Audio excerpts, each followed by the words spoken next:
ఓం నమ శివాయ శ్రీమాత్రే నమ. మిత్రులకి శ్రేభిలాషులకి అలాగే నన్ను ఇంతగా ఆదరిస్తున్న యూట్యూబ్ ప్రేక్షకులందరికీ కూడా పేరు పేరు ధన్యవాదాలు. మిత్రులారా, మీ అందరికీ పరాదేవత ఎల్లవెల్లలా మీతో ఉండి మీ మనోవాంఛ నెరవేర్చాలని మనస్ఫూర్తిగా కోరుకుంటున్నాను. ఈరోజు మనం మంగళవారం నాడు 4 మిరియాలతో మీరు ఈ చిన్న ఉపాయం చేయండి. ఈ ఉపాయం చేయడం వల్ల మీ సమస్యలన్నీ తొలగిపోతాయి. ఆశ్చర్యంగా అనిపించవచ్చు. మేము కష్టపడుతున్నాం గురువుగారు, కష్టాలు ఇబ్బందులు మాకు నానా అవస్థలు పడుతున్నామనేవారు తప్పకుండా ప్రతి మంగళవారం ఈ ఉపాయం చేయండి. మీకు ఆర్థిక సమస్యలు ఉంటే వాటి నుంచి బయటపడతారు. అలాగే అప్పులు తీరే మార్గాలు తెలుస్తాయి. కుటుంబ సభ్యుల మధ్య గొడవలు సమస్యలు తగ్గి అన్యోన్యత పెరుగుతుంది. అంటే పిల్లలతోనూ భర్తతోనూ భార్యతోనూ అత్తమామలతోనూ కుటుంబంలో ఉన్నవారందరితో కూడా ఏదో ఒక పంచాయతీ ఉంటే అలాంటి సమస్యల నుంచి కూడా బయటపడతారు. మన ఇంట్లో వంటగదిలో ఉండే ఒక పదార్థానికి ఆ శక్తి ఉంది. అలాగే చాలామందికి వివాహం కావడం లేదు, కుజదోషాలు ఉన్నాయండి, మాకు ఏదైనా మార్గం చెప్పండి అంటున్నారు. ఈ ఉపాయం చేయడం వల్ల మీ జాతకంలో కుజదోషం ఉన్నా వాటి నుండి కూడా బయటపడతారు.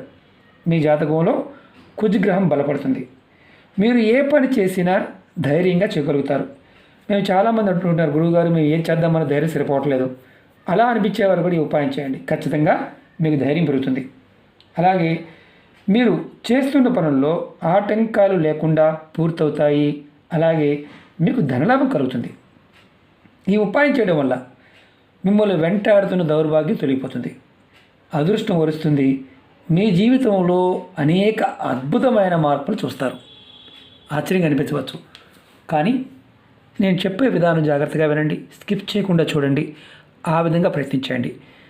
మీరు ప్రయత్నం ప్రతి మంగళవారం చేస్తే ఖచ్చితమైన ఫలితాలు ఖచ్చితంగా వస్తాయి.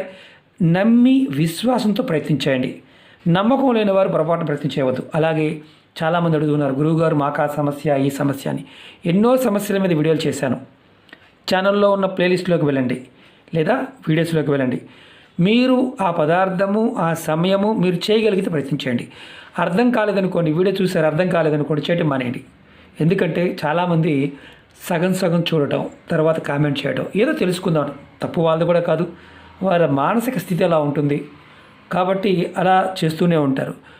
మీరు పూర్తిగా చూశారనుకోండి, అసలు మీకు అవకాశమే ఉండదు. అంటే కామెంట్ చేయాలన్న ఆలోచన కూడా రాదు, అంత క్లియర్గా అర్థమవుతుంది. ఒకవేళ అర్థం కాలేదు, నేను చెప్పే తెలుగు అర్థం కాలేదనుకోండి, మీరు పొరపాటు ప్రయత్నించమాకండి, అర్థమైన దాన్నే ప్రయత్నించండి. అలాగే ఈ ఉపాయాన్ని ఆడవారైన మగవారైనా చేయవచ్చు. ఆడవారు నెలసరి సమయంలో చేయకూడదు. అలాగే మైలు ఉందనుకోండి, చాలామంది మైలు అంటే కన్ఫ్యూజ్ అవుతూ ఉంటారు. ఎవరైనా కుటుంబ సభ్యులు మరణించి ఉండి పెద్ద కర్మ అవ్వకుండా ఉన్నంత వరకు చేయకూడదు, ఆ తర్వాత చేసుకోవచ్చు. ఎవరైనా పిల్లలు పుట్టారు, వారికి మైలు ఉంది, ఆ మైలు అయిపోయిన తర్వాత చేసుకోవచ్చు. ఎవరైనా ఇంట్లో పిల్లలు పెద్దవాళ్ళు అయ్యారు, ఆ మైలు ఉంది, ఆ మైలు పూర్తయిన తర్వాత చేసుకోవచ్చు. అంతేగాని చనిపోయిన వరకు సంవత్సరం వరకు చేయకూడదా అని అడుగుతూ ఉంటారు. చాలా విచిత్రంగా అనిపిస్తుంది.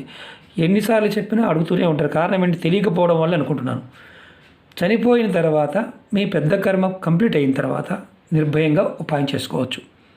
చాలా ఉపాయాలు, కొన్ని ఉపాయాలకైతే అవసరం లేదని కూడా చెప్తూ ఉంటాను. అందుకే ఉపాయాన్ని పూర్తిగా చూడమని చెప్తాను. మీరు ఈ ఉపాయాన్ని మంగళవారం ఉదయం నుండి రాత్రి మీరు పడుకునే లోపు ఎప్పుడైనా చేయవచ్చు. ఈ ఉపాయాన్ని ఎప్పుడు చేసినా స్నానం చేసిన తర్వాత మాత్రమే చేయాలి. దానికి మళ్ళీ చెప్తున్నాను, తలస్నానం చేయాలా లేకపోతే ఇంకోటి అడుగుతూ ఉంటారు. తలస్నానం చేయాలని చెప్పి చేయండి. ఈ ఉపాయానికి అవసరం లేదు, మామూలుగా స్నానం చేసి చేయవచ్చు. అలాగే ఈ ఉపాయానికి కావాల్సిన 4 మిరియాలు, 4 అంటే 4 మిరియాలు, అలాగే కొద్దిగా బెల్లం, ఆవు నెయ్యి, కర్పూరం, అది పచ్చకర్పూరం కావచ్చు, మామూలు కర్పూరం ఏదైనా కావాలి దాన్ని వినియోగించుకోవడానికి. ఇది మంగళవారం నాడు మీరు స్నానం చేసిన తర్వాత మీ పూజా గదిలో ఈ ఉపాయం చేయాలి. మీరు ఎక్కడైతే పూజ చేస్తారో అక్కడ చేయండి. మీ ఇష్టదైవం ముందు దీపాన్ని వెలిగించండి. మీరు రెగ్యులర్గా వెలిగిస్తారు కదా, ఆ దీపం కూడా ఆవు నెయ్యితో కానీ నువ్వుల నూనెతో కానీ కొబ్బరి నూనెతో వెలిగించండి. మిగతా నూనెలు కాకుండా ఈ మూడిట్లో ఏదో ఒక నూనెతో, అంటే ఆవు నెయ్యి కానీ కొబ్బరి నూనె కానీ నువ్వుల నూనె, వీటిలో వెలిగించండి. తర్వాత మీరు 4 మిరియాలని తీసుకోండి. అలా కొంచెం బెల్లం ముక్కని, 4 మిరియాలు నేను చూపిస్తాను. ఇదిగోండి 4 మిరియాలు, కొద్దిగా బెల్లం, కొద్దిగా బెల్లం ముక్క. తర్వాత మీరు ఏం చేస్తారంటే తీసుకున్న తర్వాత ఒక ప్లేట్లో పెట్టి ఇలా మీరు మీ ఇష్టదైవం ముందు పెట్టండి, దేవుడి ముందు పెట్టండి. తర్వాత మీ ఇష్టదైవాన్ని నామాన్ని, మీ ఇష్టదైవ నామాన్ని మనసులో 2 నిమిషాల సేపు తలుచుకోండి. తర్వాత నామం తలుచుకున్న తర్వాత మీ మనసులో ఉన్న సమస్యలు, ఇబ్బందులు, కోరికలు చెప్పుకోండి. తర్వాత దేవుడి ముందు పెట్టిన ఈ మిరియాలు బెల్లాన్ని కొంచెం ఆవు నెయ్యి వేయండి. తర్వాత కొద్దిగా ఆవు నెయ్యి వేయండి. ఇలా అదే ప్లేట్లో వేయండి. కొద్దిగా వేయండి. వేసిన తర్వాత మీరు బాగా గుర్తుంచుకోండి, ఈ ప్లేట్లోనైనా పర్వాలేదు, లేదంటే వేరే ఇలా వెలిగించడానికి మనం హారతి ఇచ్చే దాంట్లోనే వెలిగించుకోవచ్చు. మీరు కర్పూరం వేసిన తర్వాత మరొక్కసారి మనసులో మీ కోరికలన్నీ ఇంతకుముందు చెప్పుకున్నవన్నీ చెప్పండి. ఇప్పుడు మీరు ఈ పదార్థాన్ని ఏదైనా ప్లేట్లో వేసి లేదంటే దేంట్లోనే వేసి వెలిగించాలి. దాంట్లో కొంచెం కర్పూరం వేయాలి. మనం ఆవు నెయ్యి కూడా వేసాం, దీంట్లో కొంచెం కర్పూరం వేయండి. మీరు మామూలు కర్పూరాన్ని కూడా వేసుకోవచ్చు, ఇబ్బంది లేదు. నేను పచ్చ కర్పూరం చూపిస్తున్నాను. దీన్ని వెలిగించాలి. ఎక్కడ వెలిగించాలి? మనం ఎక్కడైతే పూజ చేశామో, ఎక్కడైతే కోరిక చెప్పుకున్నామో పూజా మందిరంలోనే వెలిగించాలి. నేను చూపిస్తున్నాను. ఇలా వెలిగించండి. దీపం మనం వెలిగించాము, అలాగే మన కోరికలు చెప్పుకున్నాం, తర్వాత వెలిగించాం.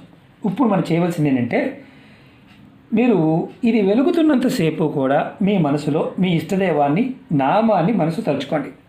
తర్వాత ఇది చల్లారిన తర్వాత, అంటే ఏదైతే మనం ఇప్పుడు వెలిగించాం కదా, ఇందులో మిరియాలు ఉన్నాయి, బెల్లం ఉంది, ఆవు నెయ్యి ఉంది, కర్పూరం ఉంది. కర్పూరం మీరు మామూలు కర్పూరాన్ని కూడా వేయవచ్చు, ఇబ్బంది ఏమీ లేదు, అది గుర్తుంచుకోండి. ఇప్పుడు మీరు చేయవలసింది ఏంటంటే, ఇది వెలుగుతున్నంతసేపు మనసులో ఇష్టదైవాన్ని తలుచుకోవాలి. తర్వాత ఇది వెలిగి చల్లారిపోయిన మసి వస్తుంది కదా, మన లోపల మిరియాలు లోపల కాలుతుంది చూడండి, మిరియాలు, బెల్లము ఇవన్నీ వేడికి కాలిన తర్వాత కొద్దిగా మసి వస్తుంది.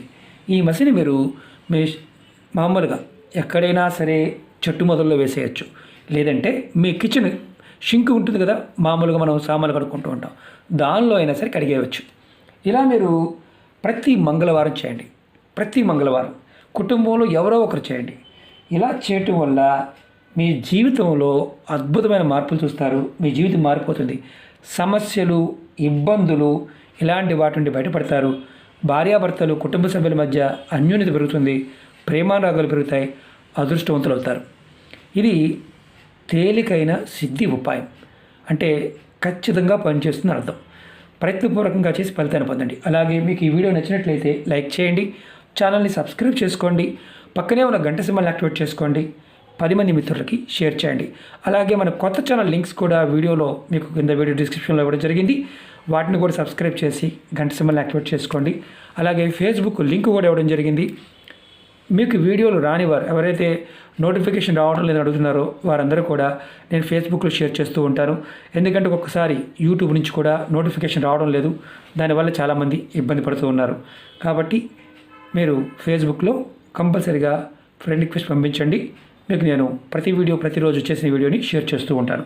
ఓకే మిత్రులారా, చాలామందికి నేను చెప్పే వినపం ఒకటే, మీకు ఇందులో ఏ పదార్థము దొరకలేదు అనుకోండి, అంటే బెల్లం లేదు, ఆవు నెయ్యి లేదు చేయడానికి, చేయమాకండి. ఆవు నెయ్యి కంపల్సరీగా వెయ్యాలి కాబట్టి కంపల్సరీగా ఉండాలి. అలాగే మిరియాలు లేవు మా దగ్గర, లవంగాలే ఉన్నాయండి, లవంగాలతో చేయవచ్చా? చేయకూడదు.